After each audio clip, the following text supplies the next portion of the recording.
Big Questions with the Dead Milkmen.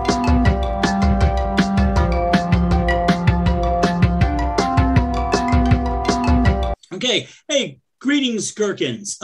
This week, we will be talking about musical collaborations. Basically, musical collaborations always reminded me of those crossover shows on TV, like when the dad from the Cosby Show would turn up on Law and Order SVU. Some musical collaborations are fantastic. Tammy Wynette and the KLF, Tammy, stand by your jams. Some are not so good, and we're talking Weezer and Lil Wayne. So we're going to be going through some of our favorite and least favorite collaborations.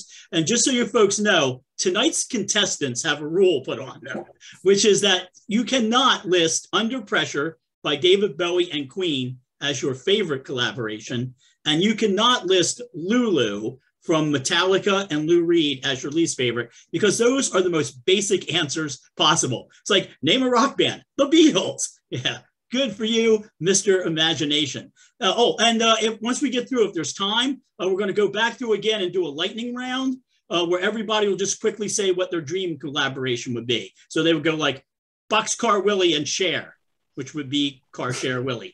Okay, so if we're ready then, I'm going to go with my collaboration is going to be what I think is the best collaboration off of an entire album filled with collaborations. This album has collaborations from Moby and the Butthole Surfers. It's got Slayer, and Atari Teenage Riot.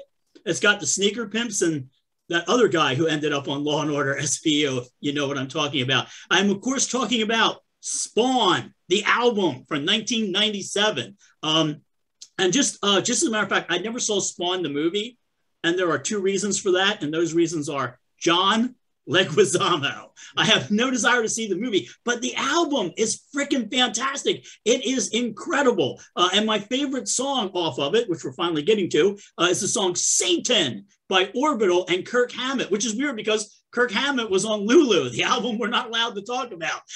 This song is just like, it's everything I love and everything I think music should be. It's in your face. It's about as subtle as the movie Bone Tomahawk, if it had been directed by Zack Snyder. It's just basically Satan, blah, blah, blah, blah, blah. It's just like getting hit in the head with a jackhammer, and I love it. I grew up in an era of soft rock and easy listening, and now I have to live in an era of soft rock and easy listening, although they call it indie. And it's just, this is the sort of stuff I just wish was out there more. This is what movie soundtracks, for those of our younger viewers who had to grow up with movie soundtracks like Juno and Scott Pilgrim, this is what they used to sound like. They were intense and in your face. It's really, really good, but the song is absolutely wonderful. You should put it on your phone. You should wake up to Satan. I don't know. I've always wondered, and I've never gotten a straight answer on it, if that's Satan from the beginning, if that's Gibby, if that's a sample of Gibby. I don't know. The Butthole Surfers are on the album, so it's possible. But yeah, I love that song to death. And to me, if I had to give, like, this is the kind of music young people should be listening to, that is what I would choose. So among my least favorites, and I'm going to bring it up, and I know a lot of people have worked hard to put the song out of their minds, it's Brad Paisley and LL Cool J with Accidental Racist.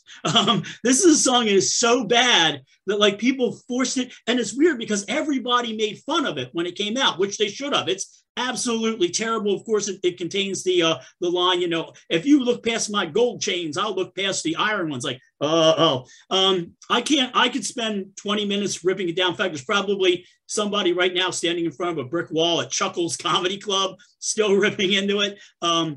But instead, we'll put a link up in the description. If you've never seen Stephen Colbert's Oopsie Daisy Homophobe, the song that parodies this, it is absolutely beautiful. So yeah, go watch Oopsie Daisy Homophobe. So those are my two. As a favorite, I picked Orbital and Kirk Hammett with Satan. And as a least favorite, it's Brad Paisley. I don't even know who he is, but I am a big LL Cool J fan. I was sad to see him involved in that.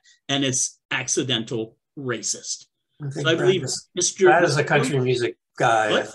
Brad Paisley is a country music guy, I'm pretty sure. Well, I wouldn't consider him so much as a country music person as a walking abortion. He is really, literally, this song is so bad. And I'm not putting the blame on LL Cool J. I can't do that. There's no part of me that can put the blame for this one. I'm putting the blame directly on Mr. Paisley because, he's the one who said, when you see this, shirt with a rebel flag, it's just because I'm a Leonard Skinner fan. He had to start from there.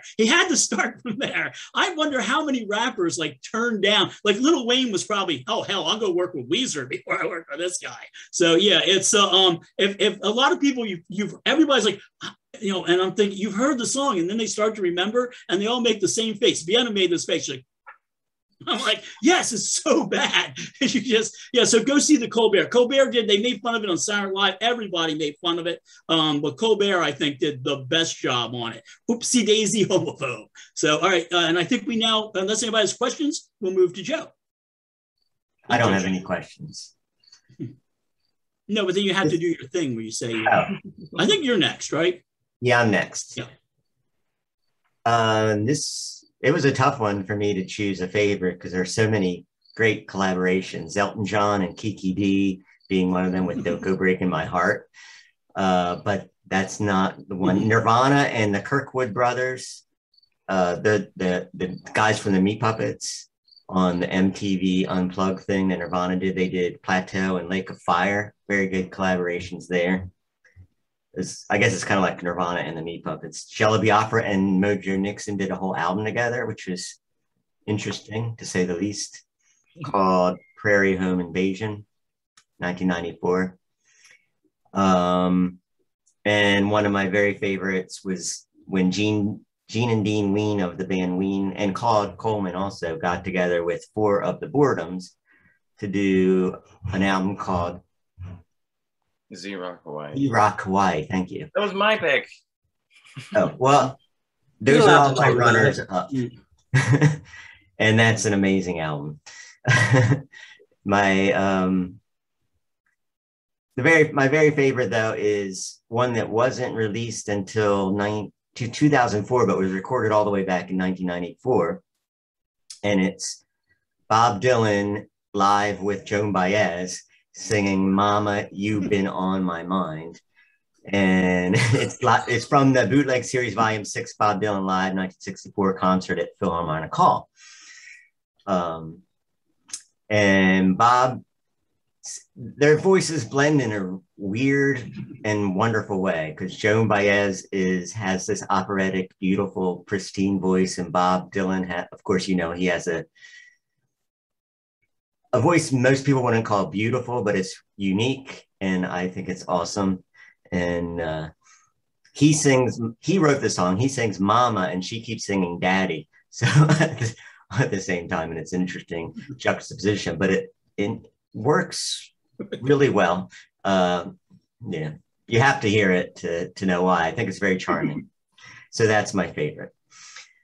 My least favorite is by 2 artists I like a lot separately, David Bowie and Mick Jagger, but together they did a version of "Dancing in the Streets," which I think is an abomination. I didn't have MTV back in the 80s. I didn't have cable, but when I would go to somebody's house who had cable, I would say, "Let's see what's on MTV." Almost always that we turn it on, and that video for that, there's a video for it too, would be on MTV in that time period, I guess mid 80s. So that's my least favorite. There's a great video that somebody recut that without the music. I saw that. Just that one makes a lot of worst of lists. I know that. That was a lot of people agree with Joe on that one. That video recut was great. Yeah. So yeah, my original choice was Z-Rock Hawaii too, but well, tell us about it more. I don't mind. Yeah, because it wasn't Joe's top one. Well, the Boredoms are pretty weird. Their music's pretty weird, and Ween is, but too, in a different way. And the way that their styles work together is kind of interesting. The one guy, kind of screams. Oh yeah. But while you were talking, I was listening, but I thought of another collaboration that I could say I liked a lot was Jello, Biafra and the Melvins. And unfortunately, I can't remember why, but I didn't make it to the show in Philly where they played like a whole Dead Kennedy set with Jello Biafra singing and the Melvins playing the music. It sounded really cool. But yeah, they did I think they've done a couple albums. But yeah, there's that. And then my least favorite was two bands that I liked. Not the Flaming Lips and Lightning Bolt. And Flaming Lips, I started to not like that much. But then when I saw that they were collaborating with Lightning Bolt, I thought, all right, that's kind of cool. It's god awful. And it's not far from some of the Lightning Bolt music, which is pretty strange, but for some reason it's not nearly as good with the Flaming Lips involved. I gotta be honest, I thought for some reason, this whole thing was the Dream collab. So I have like a dozen. Right, well, for the bonus round. I didn't actually think of the real ones until I realized it like an hour ago. I was like, oh my God. And then I couldn't think of anything, but yeah, so those are my, favorite and least favorite. All right. Well, I'm going to mention a couple people that have already been mentioned. Actually, Rodney started this out. One of my favorites is the KLF with Tammy Wynette and Justified and Ancient. Bill Drummond and Jimmy Cauty, I think were geniuses to contact her for this. It's just an amazing. Last great punk rock band. Yeah. It's an amazing video. And that band is just pretty amazing and weird and out there. And that's a really great. The video is just bonkers, but she has no idea what she's doing. It's so great. And that's one of my favorites. The other favorite is more indie rock oriented. I remember when it came out and I thought it was immediately one of the greatest things ever, which is it was the Replacements when they had Peter Buck play on I Will Dare from the album Let It Be. He played guitar and mandolin on that, and I really like that. I don't think they ever made a video for that. But that's one of my favorites. And my least favorite includes an artist that's already been mentioned. I know a lot of people like this, and maybe they just like it for the weird factor, but to me, it's just really creepy, especially the video. It's David Bowie and Bing Crosby singing a combination of The Little Drummer Boy and Peace on Earth. I read up about it. In fact, Bowie got to the session and he did not like the song, The Little Drummer Boy. And he's like, I really hate this. Is there another song we could do? And then the people who organizing it like sat in a room for an hour and they came up with this idea for this song called Peace on Earth, which is like a counter melody to The Drummer Boy. And apparently he and Bing rehearsed it for like an hour and they got it, and that's what they ended up doing. But if you watch the video, which we'll provide a link for, it's just really kind of edgy and creepy. And it's like, it's just odd. And apparently though, it was very popular. Lots of people like it, but for me, it's just kind of, it's just really weird. So Bing Crosby, I beat my son Gary. Oh, I also reading up on the song, apparently it was recorded like in August, for that Christmas season, the special Bing Crosby's Christmas special. And apparently Bing died. Well, one thing is Mark Bolan died like a week later, which was one of Bowie's friends. And like a month later, Bing died even before the special came out. He played a round of golf and then he had a heart attack and died. He wouldn't have died if he'd eaten more Valencia oranges. Yeah. So anyway, Bing is back. Those are my two. Those are my two. Okay. Are we ready for the lightning round? Sure. Okay, lightning round. These are your dream collaborations. At first, I was tempted to say I'd like to see Kid Rock collaborate with a wood chipper, but instead, I'm going to go with Grace Jones and This Morn Amina. I win. Yay, something I want to say. All right, Joe? I have no dream collaboration. You have no dreams. Right. Leonard Cohen and the Ventures. Well, that's not going to happen, I don't think. No, I thought we could do a dream. It's a dream collaboration. Grace Jones is probably not going to get together with This Morn Amina. Although that'd be awesome. What if they're watching? I don't know if I have any, but I mean, we've done some great collaborations. We did MC Lars. MC Lars. We did Gibby Haynes. And Hot Breakfast. Yeah, Hot Breakfast. Yeah. Shy Show. Shy Show, right? Shy Show, yeah. And I was going to put a bunch of these in the comment section. Little Rebel Mine. Little Rebel Mine, yeah. Although we don't talk about Rome anymore. I thought of Hank Williams and Hank Williams III. Cutting out Hank Williams Jr. And I also thought Amy Winehouse and Prince, and then I found out that almost happened, but she died. And then Prince died. Yeah. Huh. One of the worst is Natalie Cole and her father after he was dead. Sad. Yeah, that's not good. Yeah. That was not good. That's sad in another way. Yeah. Again, a lot of the stuff is what happens when you don't have anybody on your crew who says, no, maybe you shouldn't. So, all right, if we're ready, we'll move on to recommendations. I can't do recommendations this week without first having to talk about Sinner Get Ready, which is, of course, the new Lingua Ignota album. I can't really use it as an official recommendation because everybody has recommended it. It's pretty much gotten 10 stars everywhere it's been, which is weird because this is a band I've been pushing for a long time, or not so much a band, it's one person, but a project I've been pushing for a long time. And to see people who I have nothing in common with musically talk about how great it is, I'll agree, probably the best album of the last 20 years. Pennsylvania Furnace is fantastic. If you've never seen the video for it, people, I was also directed by Kristen Hayter, who is Lingua Ignota. Please go see that. But I mean, seriously, like Boy's Life, American Beekeeper, everybody. It's just like, this is the greatest album ever. And yeah, it probably is. And if you grew up in rural Pennsylvania, it resonates with you even more. It is very, very frightening, particularly the I'm washed in the blood of Jesus woman. So with that, since I'm not going to really use that, and again, it's nice because I've been pushing this for a long time, and now Kristen doesn't need my help. I'm free. So I will move on then to the new album from Mildreda, which is called I Was Never Really There.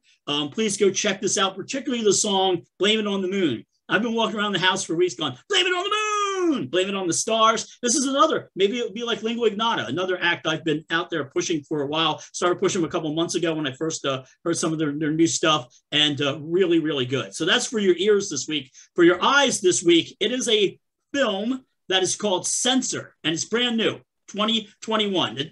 There's no dust on it whatsoever.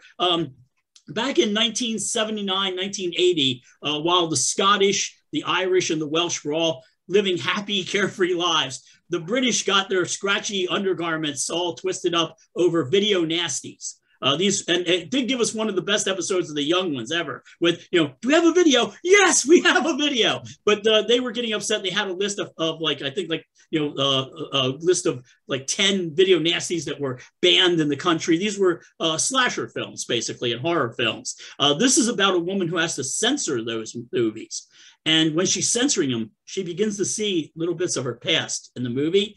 It is incredible. I mean, it is really well done. It's what we call analog horror, stuff that takes place in that period, wrapped around like, VHS and stuff like that. It's really brilliant. And the sound design on it, which I always love in a horror movie, is incredible. So yeah, you really, like, that's one thing that you have to see. You can go, again, like Lingua Ignota or like Mildreda. You get in early on it. Get in early on this film, and I think it's on Amazon Prime. Vienna and I rented it last night, and we're completely blown away. So yeah, please see Censor from 2021. Thanks. I recommend a documentary. I think it came out a year ago, called Once We're Brothers. It focuses on Robbie Robertson of the band. In fact, it's pretty much narrated or told through his lens. It's the story of the band, the group that originally was Levon Helm and the Hawks, are derived from Ronnie Hawkins and the Hawks. And interesting, speaking of collaborations, they collaborated with Bob Dylan. They sort of had a meeting with him in a studio, and the story is there in the film about how he asked them to go on tour with them, and they did go on tour with him, his electric tour, first electric tour. And then they made some albums as the band, and it's an interesting film about brothership of a band type, and addiction and collaboration, because it culminates in a big collaborative show called The Last Waltz, which is also a movie that you can see, and I recommend that as well. Martin Scorsese. Yeah, Martin Scorsese. And he's also in this, he talks in this one too. And he's the guy who invented Post-it notes. Oh, he really? Oh. Yeah, for sure. I think you're thinking of Mickey Dolenz' mom. No. No. Mike Nesmith's mother invented Whiteout. Yeah. Which is awesome. That's like inventing airplane glue. I heard that like a lot of the money that he inherited from that was what he used for that Elephant Parts show. Maybe he used his money wisely. He actually kind of invented MTV. One of my absolute favorite people, and the guy who much more punk rock than a lot of punk rock bands, because he's the guy who put his fist through a wall, then pointed at a record executive and said, "That could have been your face," which I love. I really love that. That is so me. I love it. I recommend watch the Monkees, listen to the Monkees. It's funny, it's good stuff.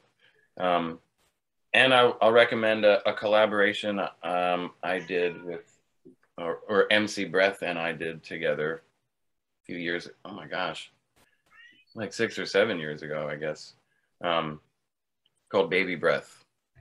And I did a lot of the music, and he did the vocals and some of the music, and we'll provide a link. I would like to recommend a musical product called All Flesh. All Flesh. Comes in a box that is actually a cassette case. And you can purchase this as a DIY soldering project, or you can purchase it completely assembled, which, because I couldn't find my soldering iron, I decided to purchase the fully manufactured. You get 10 of these things, and they look like this.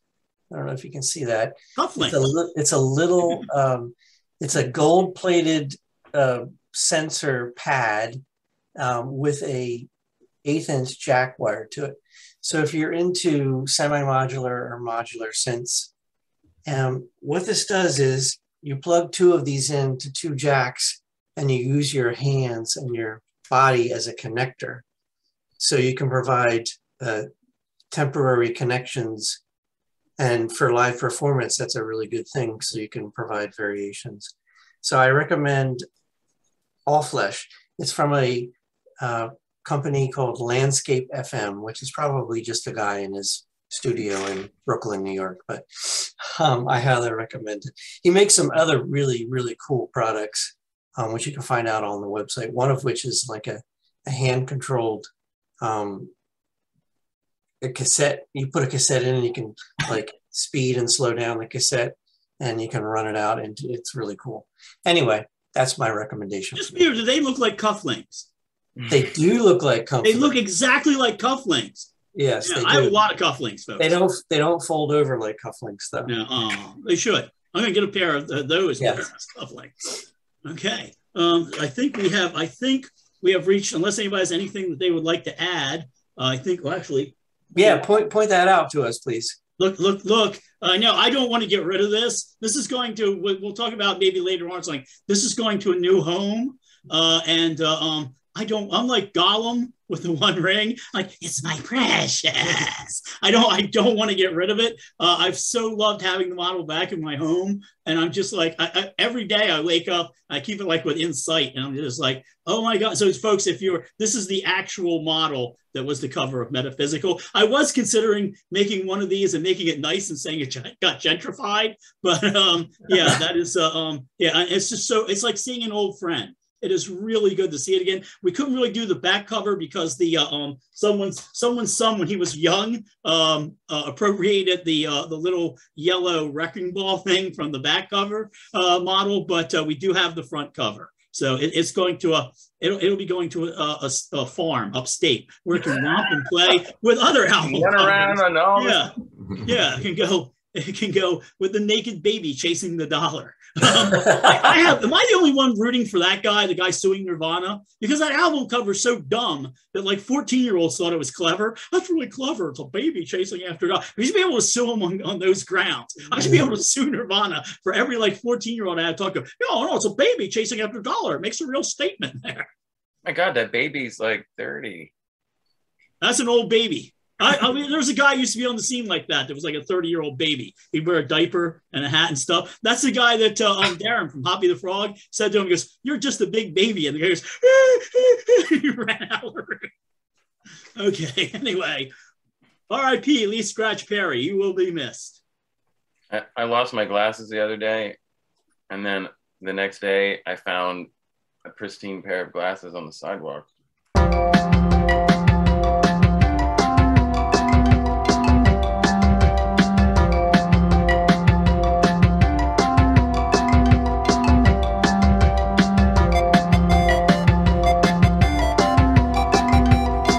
Joe's chugging beer. Oh, wait, Dan. Oh, you know what, guys? I never showed you this. Uh-oh. It's his penis. It's going to be a French drain. My friend Kurt Woods made this when in his first week of pottery class. Ooh. It holds dead milk. That definitely says first week of pottery class. Brilliant. Although it would take me like 10 weeks to get that good. I'm not, yeah. I'm often saddened when I see the artwork of children. It's a million times better than anything I can do.